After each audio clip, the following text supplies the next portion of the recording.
Purpose is all about a community of people who seek to be intentional about how we think and behave towards an intended goal. We believe that what we say, think, and do governs our ability to progress on purpose towards our goal and ultimately lead to success. In simple terms, it is the action of being intentional and making progress on purpose. Thank you so much for joining into episode number 2 in the first season entitled The Winning Season. In this season, we will be discussing what it takes to prepare and walk in your winning season, or what is known to be the greatest season of your life.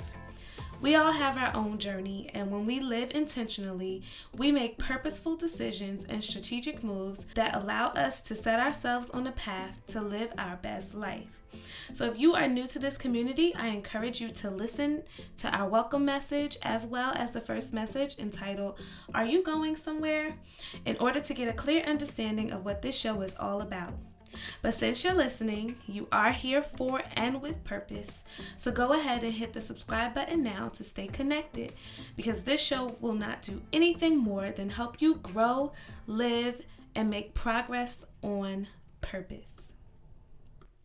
If you listen to our first episode entitled, Are You Going Somewhere?, you know that it is time for our segment called People Popping Out.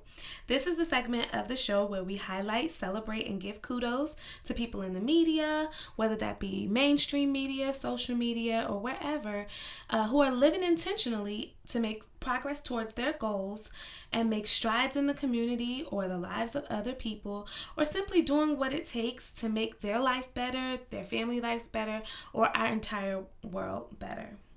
This week, I would like to draw our attention to Mr. and Mrs. Russell Wilson.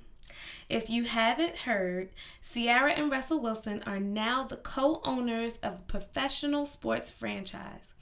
According to an article on blackbusiness.com, they have just purchased ownership stakes to become co-owners of the Seattle Sounders FC, a professional Major League Soccer team. After recently signing a $140 million contract with the Seattle Seahawks, 30-year-old Wilson decided to venture into the business side of the sport. Meanwhile, his 33-year-old wife, Ciara, wanted to make investments, particularly to increase female ownership stakes in business, entertainment, as well as sports.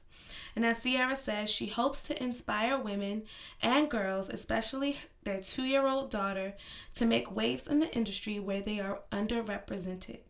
She says this is not only a special moment for Russ and I, but for our kids as well. Well, Ciara and Russell, we want to congratulate you. We want to big you up, give you kudos, because you are truly doing some intentional things. The intentional decision that you make to secure a legacy for your kids, as well as be a representative in this underrepresented field, is outstanding and amazing. And so we celebrate you today on our show. You are our pop out of the week. If you know someone who is popping out and deserves recognition on the show, DM me on Instagram at Progress on Purpose Podcast. Don't forget to follow first. Message me on Facebook at Progress on Purpose Podcast page, or send me an email at progressonpurposepodcast@gmail.com. I would love to highlight them on the show. So for today's topic, I have a question for us. And that topic is, what is your faith doing? What is your faith doing? And as we know, faith is a religious term. And so I went to my Bible to define what faith is. And 2 scriptures came to mind that I wanted to highlight for today's topic. The first one is Hebrews 11:1, which, if you are familiar with the King James Version, you know that it says, Now faith is the substance of things hoped for and the evidence of things not seen. I really like the New Living Translation that says, faith shows the reality of what we hope for. It is the evidence of things we cannot see. And then James 2:20 says, faith without works is dead. And whenever I think about faith, I always remember an illustration that I heard some years ago in church where The preacher took a chair and he said to someone in the congregation, "Come up here and sit down in this chair." And so the person sat down. And then he said, "Stand up." So the person stood up.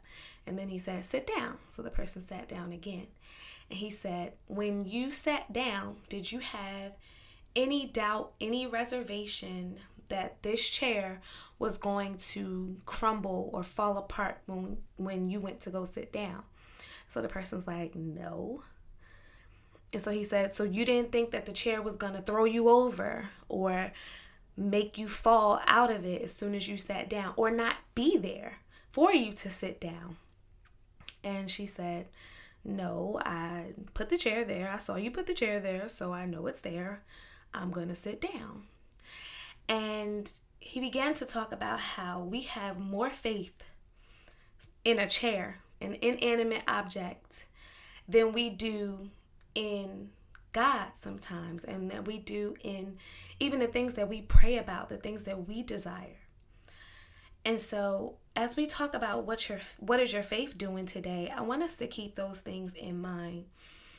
I have a testimony from this summer that I like to share with us, and it's kind of sensitive to me because it was the first time that I was put in this situation, but I saw God in an entirely different way this summer. So when summer began, I needed to make some additional money, and that was because my husband and I, we work out a way to pay our bills collectively. And so I have my portion, he has his portion, but I'm a teacher, so over the summer, I generally don't work. Now, I still save money throughout the year so that I can have money in the summer. I am responsible in that way. However, I needed some additional money because we had decided to go to our friend's wedding in Cancun. And when we said that we were going to replace the money from our income tax, we weren't able to because we filed jointly. We didn't have a lot of tax write-offs, and so we got hit pretty hard. Unfortunately, that was a lesson all by itself, and I have since learned from that.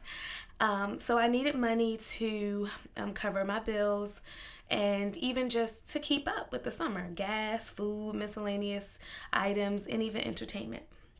So I was in a pretty vulnerable spot this summer. And I decided to, a couple of weeks before the school year ended, I put out 2 flyers. I said, okay, I know what I can do.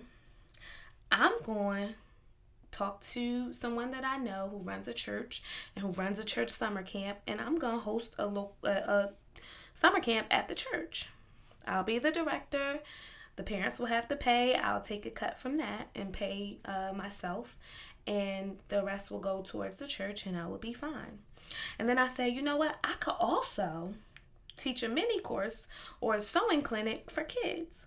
So at the start of the summer, I had put out 2 flyers, right? I had the summer camp flyer and I had the mini sewing clinic flyer for the kids.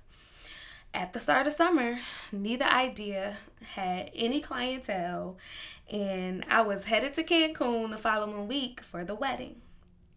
And while I was there, I remember praying and asking God to make a way for me to make money. I was willing to bartend. I was going to wait some tables around the corner from my house. I said, I'll teach summer school. I'll drive Lyft. I'll do whatever is necessary. I wanted so badly to put a for hire sign on the cover pic of my Facebook page because the reality was that I was for hire. I needed to get some income. I decided not to, however, because I got a little nervous and a little embarrassed, and I had made up some thoughts and ideas in my own mind that became false realities for me. And now I know what people are thinking. Well, hey, why not just drive Lyft? Duh, make some quick money. And I had done that before. And I had a reliable car. I had the active account. Why not just do it? But I had made the mistake of telling my mom that I was thinking of driving for the company. And she had a whole nervous breakdown over it. She called me, she texted me, she begged me to not do it because she had seen things on TV about how people were getting attacked. She even spoke to one of our other family members who was a little nervous about it as well. And so she basically tried to convince me that it was not safe. And even though I had my own personal experiences from driving Lyft in the past, I wanted to honor her wishes. And so I decided to not do it. That in itself is a whole lesson, because the Bible tells us to honor our mothers and fathers that our days may be long upon the earth. And sometimes we don't think about how one little decision, even in doing that, really could have added years to my life, because anything could have happened had I disobeyed her in that season. So in mid-July, one of my friends who happens to run a summer camp reached out to me, and she asked me to teach a sewing class for 20 of her summer campers that were ages 3 to 12. And this was the start to the answered prayer and the manifestation of money that I had believed God for. When she asked me to do it, I was like, okay, what am I going to teach these babies? And okay, how much am I going to charge for it? Like, I had never done this before. I had never worked for hire for a summer camp. I did it in the past as a volunteer, so I had the experience, but I really didn't have the knowledge to know how much to charge for it. And so I got a little nervous because I said, well, what if I ask her to pay me this much and she's unable to do it? Then I'm out of an opportunity. So it was purely the wisdom of the Lord that caused me to ask her what her budget was, as opposed to giving her a price in the beginning. And I told her that I was willing to work with her budget, as opposed to me setting a price and setting what those terms were. She replied what her budget was, and when I tell you, I could not have been more grateful.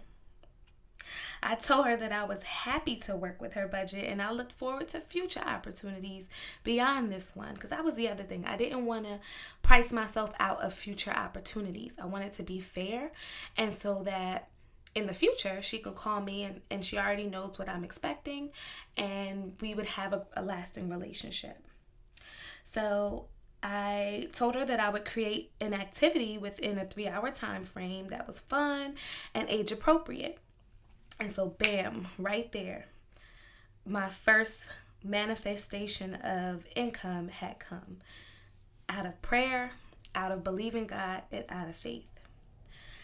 And this came out of an unanswered flyer that I had thrown out at the end of the school year, had no kids coming to sign up, had no parents signing up.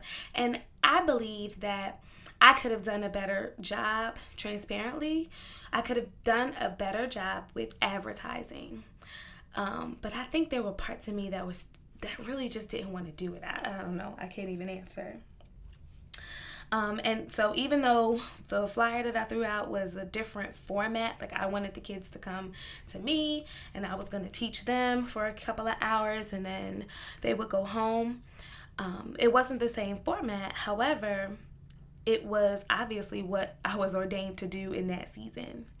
It also gave me experience and perspective on how I could solicit the same service to camps the following summer. So next summer, look out for me because I'm coming for your summer camp.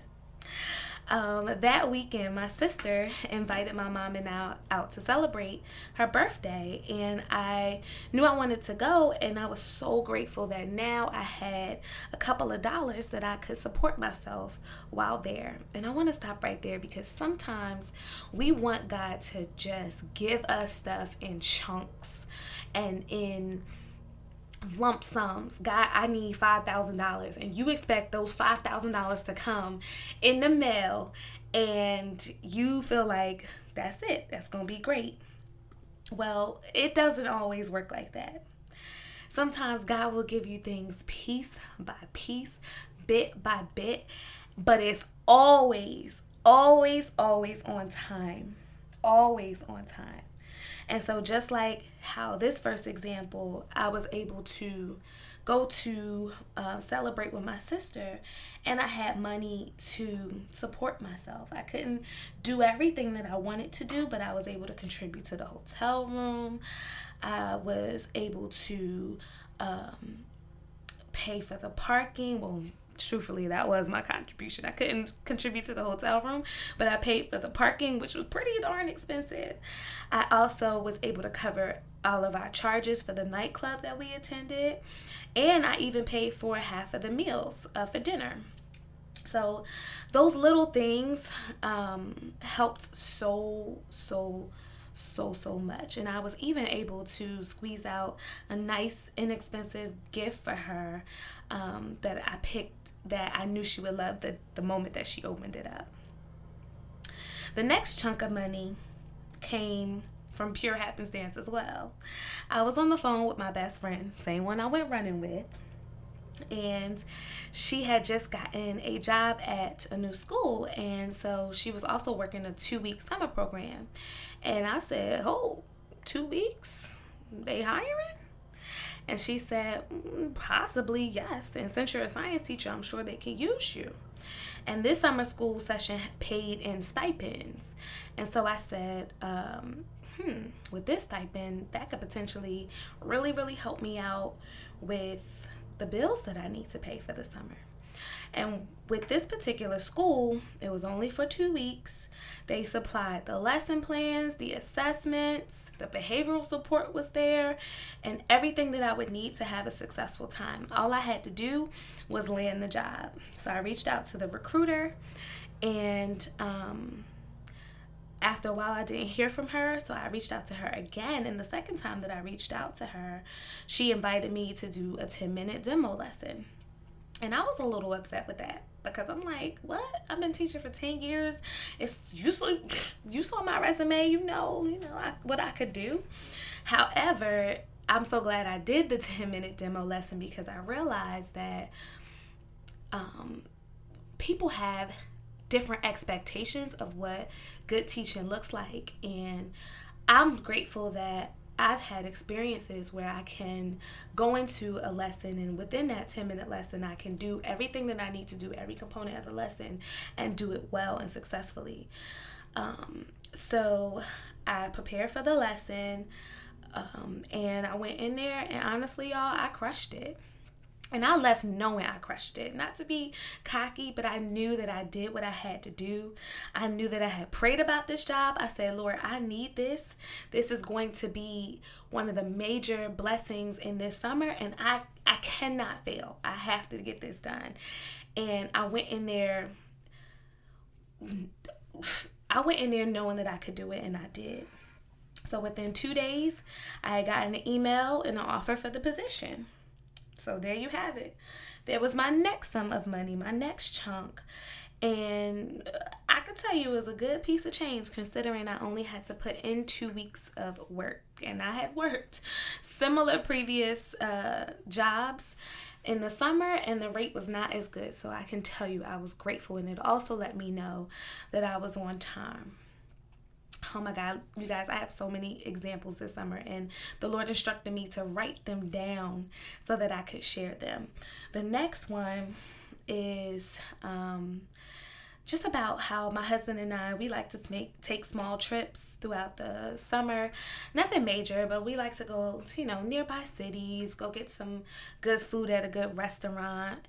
And our first wedding anniversary was coming up, and we really didn't want to shortchange ourselves. However, we did decide, we're still going to be frugal. So at the beginning of summer, I had said, "You know what, babe, let's save some money. Let me cook your lunch for you, cook your dinner for you.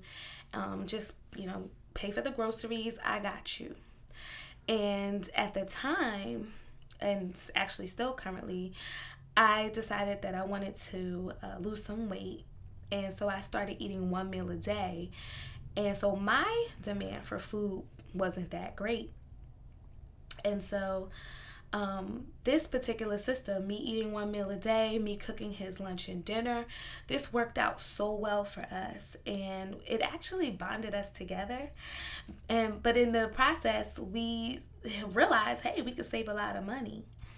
And so this particular example put money back into our pockets because we were saving money by doing things that we really should have been doing all along, cooking our own meals, not being so, not just easily going out and buying food all the time just because we had the money to, but being smart about how we spent our money, and even more so being smart, we were being good stewards over our money, and God, I believe, honored that and allowed us to still get everything that we needed. Trust me, we did not miss a meal, and in the process we bonded together, which was actually something that we enjoyed the most. We started cooking together, and we actually realized how much we enjoyed doing that. And previously, and even throughout the school year, we had tried cooking together, and it was just not a pleasant experience. So another interesting series of events happened over the summer that manifested a little over $100 for me, and this was totally unexpected. So you know that I own and operate a clothing line called So Naturally Talented, and this is birthed mostly out of my passion for sewing clothes and creating accessories for women. One particular evening, I received a message from a high school friend of mine on Facebook that one of her friends needed one of my signature ties to complete her look for a wedding that she was going to the next day. And this summer, I really didn't do a whole lot of sewing. And so I only had a few pieces. Like when I say a few, I mean a handful of completed ties, because I was working through some ideas. And like I said, I'm coming out with a new line of ties with a different approach. So I sent her the pictures of the ties that I did have, and I told her to have her friends select the one that she wanted. Ironically, the one that she selected was the only kind of tie of that kind. It was a pre-tied version that I was prototyping for my new line. Later that evening, she let me know who that friend was, and it turned out to be Pamela Long, better known as Pam from the R&B group Total. When I tell you I was over the moon, like totally unexpected. So I offered to give her the tie free of charge, complimentary, in exchange for promotion on her social media sites because she's a celebrity. Number one, I have to realize I can leverage this relationship. And so she agreed, and she was really humble, really sweet. I met up with her the next morning, gave her the pre-tied tie, the only one that I had. And later on that evening, she posted pictures on her social media, and she actually did 2 posts for me, y'all. And in both of those posts, she talked about just her experience with me and with the tie, and just thanked me so much. Like, she was so sweet. And it was literally the sweetest thing I had ever received. And not only did she share kind words, but she also posted a prayer for my business. And she inboxed me and prayed for me. Like, I could not have asked for a better blessing. On top of that, within 1 week, I had received 4 orders and many more followers. So it was like a total unexpected blessing. Hey guys, it's time for our pop tip of the week. Here it is. Do some reading or research in an area that is unfamiliar to you and learn something new. Perhaps you've always wanted to know how trucking companies get started, or how trucking companies function, or how bloggers make money online. Whatever it is, read up about it and teach yourself something new. We are never too old to learn something new, and the more we know, the better we can contribute to this ever-changing world. Let me know how it goes. Send me an email at progressonpurposepodcast@gmail.com, or send me a DM on Instagram. I would love to hear from you.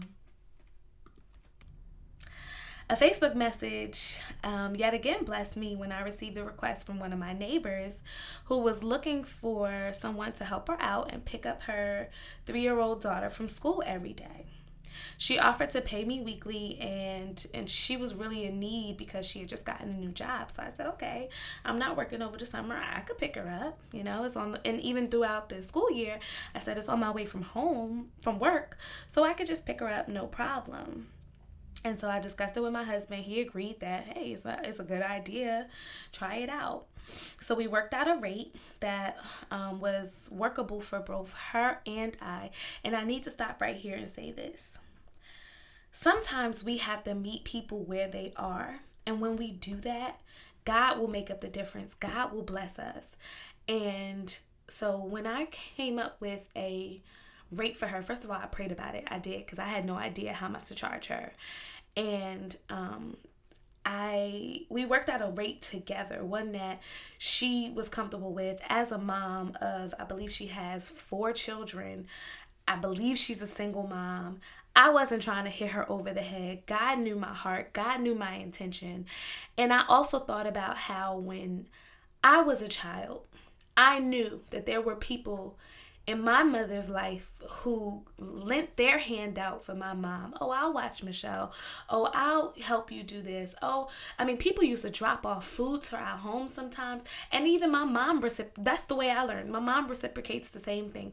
Sometimes when people are sick, when people, when her friends lose a husband or whatever the case is, she will go, she'll cook, she'll deliver food, she'll just give everything. And I want it to be that for this particular mom. And I didn't really know her.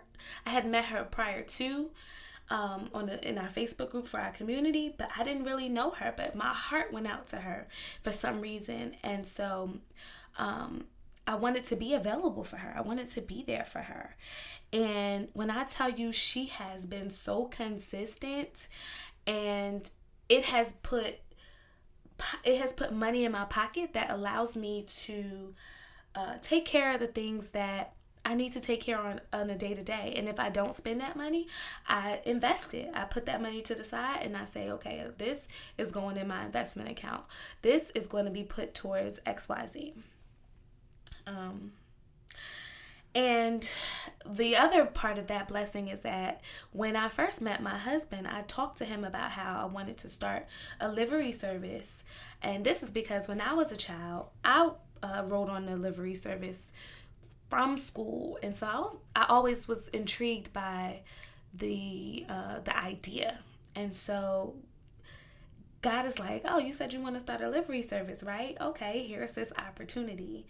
And it's so funny how the Lord made a way, because the rate that I worked out with her was comparable to what it would have been for a Lyft ride home every single day. We just did it for the whole week. So I honored my mother by not driving for Lyft, but God brought an opportunity to me that was comparable to that, and it's a lasting relationship. So let me tell you, I was just too through. Oh my God. 1 week before the beginning of the school year, which was also 1 week before my bills were due again, I was still short about $200. And that was of the goal that I wanted to meet for that summer, right? My bills, the things that I needed. When I tell you, unexpectedly and totally unsolicited, I didn't say a word, my mom, the GOAT, okay, she put $200 into our shared savings account. This is an account that I had since I was 9 years old, and we just remained connected. Out of nowhere, I didn't say a word. She put the exact amount that I needed in my account with the text that said, this is for Easy Pass and whatever else. I know you're not working right now, so I hope this helps. When I tell you, I broke down right there, and I could break down right now, because I was so appreciative, and I was appreciative of what she had done. And I was more appreciative of what God had done. He had literally given me the exact amount that I needed for everything that I needed for this summer. And I need to also say this. I, this summer, spent more time in church than I had ever spent in the last couple of years. And that's because I had given church a break, and I could share more about that on another podcast.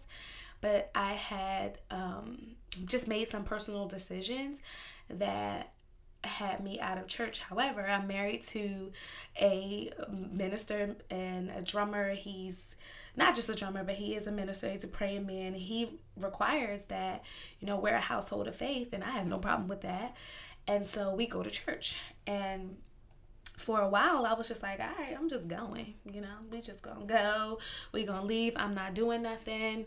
I'm not singing on the praise team. No, I can't help with this service. No, And God dealt with me this summer about all of that. He dealt with me about my commitment level, not to church, but to Him.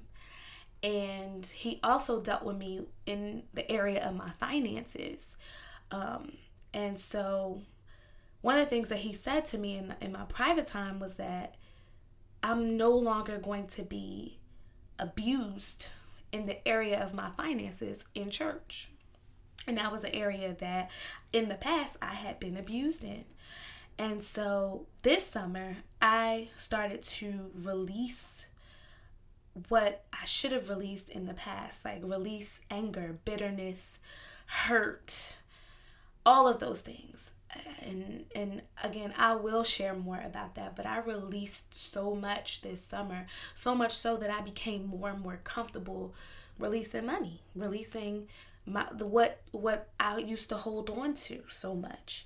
And so it's ironic that in the same summer that God manifested so many different opportunities for me to get the money that I needed, I started to give. And what it let me know was that God is truly my source. And my job is not my source. Other people are not my source. God is my source. And so what's the purpose of holding on to something that is so tangible? What's the purpose of holding on to something that God is going to make up the increase anyway?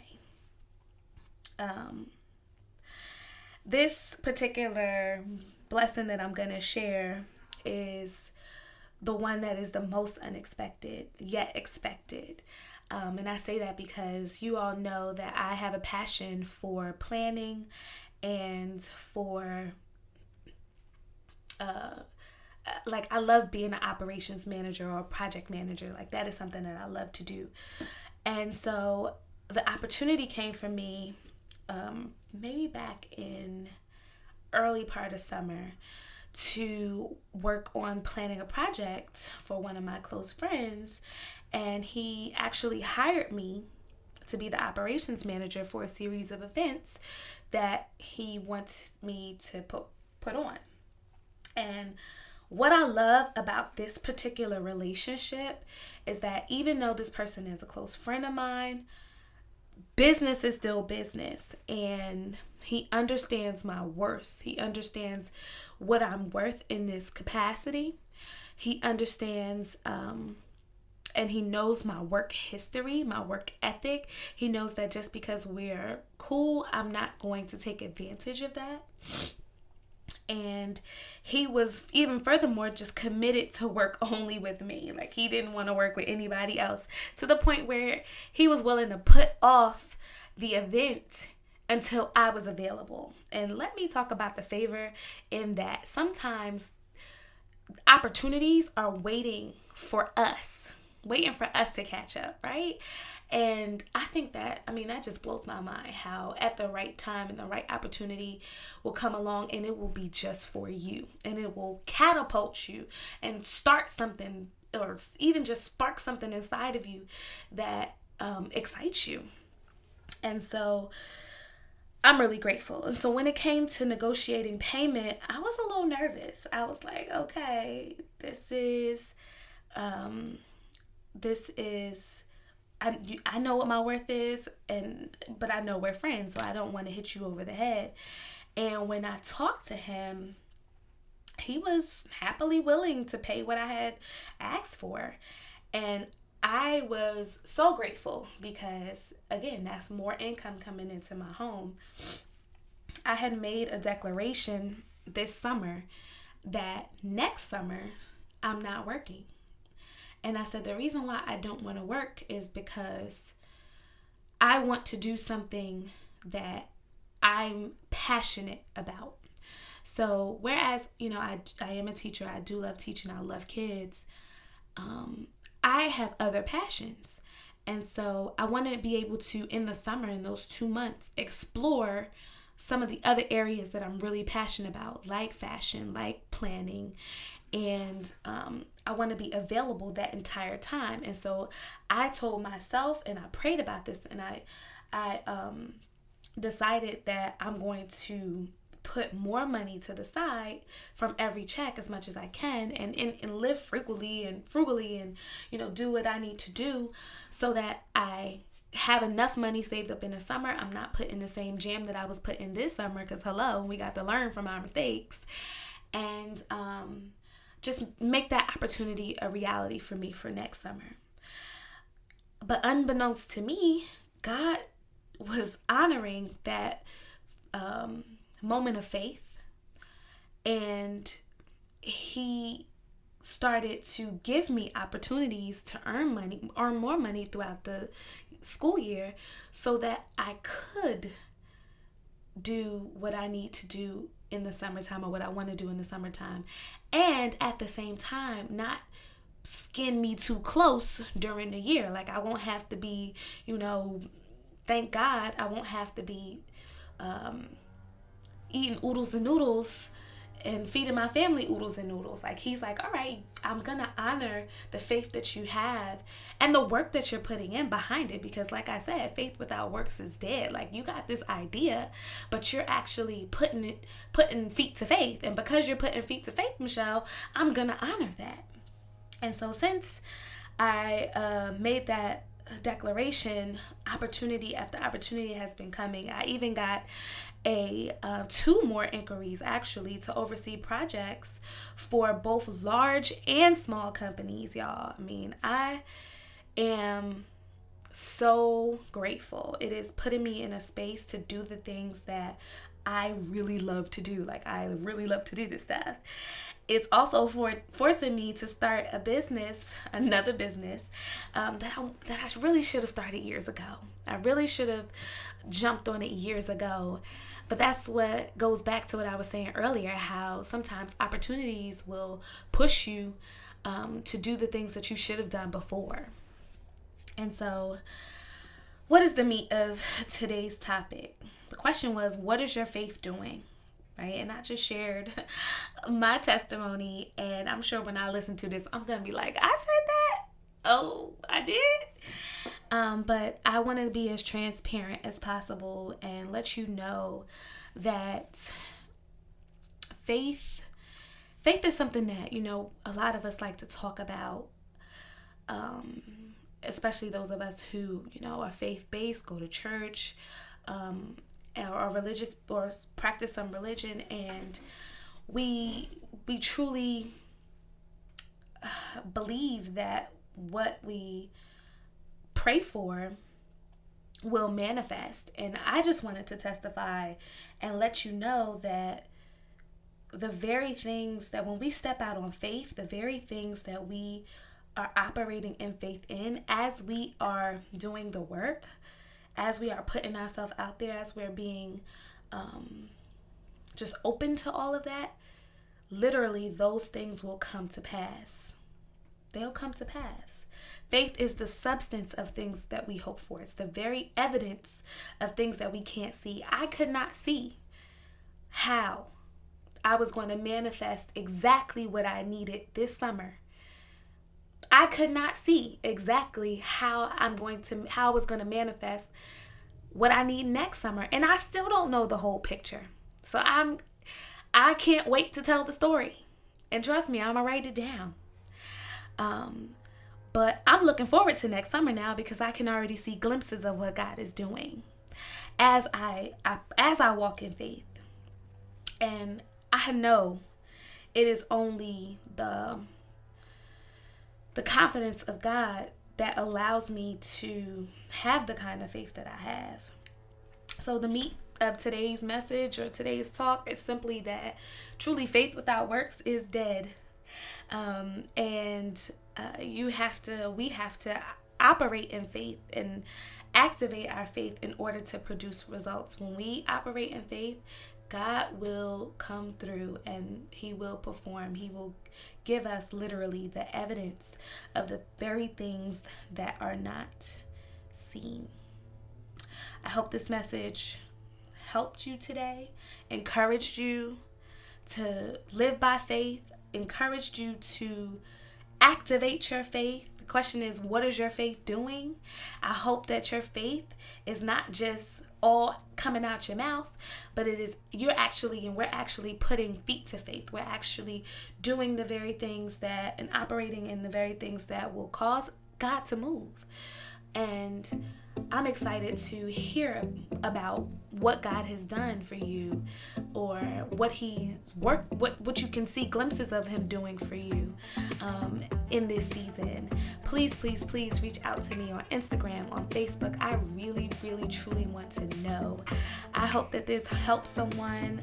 I'm looking forward to next week and the weeks to come. Come on back, subscribe to this podcast. I would love to stay connected with you.